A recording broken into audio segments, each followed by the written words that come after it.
এরপরে আমার বাড়ির যে বইছে আমার কমাসি চা করেন আমার বাতা দিব আমার কাঠ বিবিএল করে দিব আমার কোনো বাতা পাইছি না আমার স্বামী মরছে 40 বছর হয়েছে অনেক কিছু দিছে না কিচ্ছু না আবার গেছেন নি মন্ত্রীর কাছে আবার গেছেন নি আর জন্ম দিতেছি না অন্য তোমরা সবার কাছে আশীর্বাদ করে আমার দেহটা ভালো রাখলে চললেন আর এই শেডকটটা ঠিক করে দিছে না না কিচ্ছু করছে না কিচ্ছু করছে না কি করবেন মন্ত্রী আবার বুড়িলে যাই হোক এবার আমি এই মন্ত্রী যাই না ভাই রে বাবু আমি ওইটাই ধরুন ওইটা আরম্ভ করুন কিতা আরম্ভ করবেন করো না আমার কিছু দেওয়ার লাগতো না ঘরটা ঠিক করলো না করে আমরা যে একটা ছেড়া বইরা মরি তৈ আমার বাড়ি কই আর আমার ক্ষেত কই অখন বৃষ্টি লোক জানেন আপনি ওইটা বিজা ওই যখন বিজা সব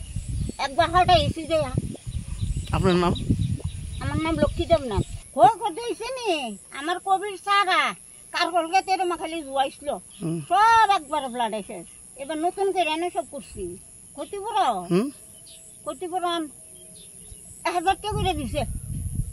ক্ষতি হয়েছে নি মানে এই হান থেকে ও ইয়াবেন তো পুরা প্লাট আমার খেত আছে তো ইয়ান হবে মানে কিরকম ক্ষতি ছিল আপনার ক্ষতি না হইলে 50,000 টাকা পাইছেন কত পাইছেন কত 1000 আচ্ছা একটা শেড ঘর আছে না হ্যাঁ এটা কৃষকরা লিগে আমরা দিছিল হ্যাঁ এটা ভাঙছে কবে এটা আজকে 3 বছর লাগে ভেঙে রয়েছে 3 বছর এলাকার নেতা মন্ত্রীরা কেউ দেখছেন অনেক দেখাইছি বাবা স্যাংশন হয়েছে আর স্যাংশন হই না আরে মন্ত্রী যে বিকাশ দেব বর্মা দেখে গেছে হ্যাঁ বইয়া গেছে না এটা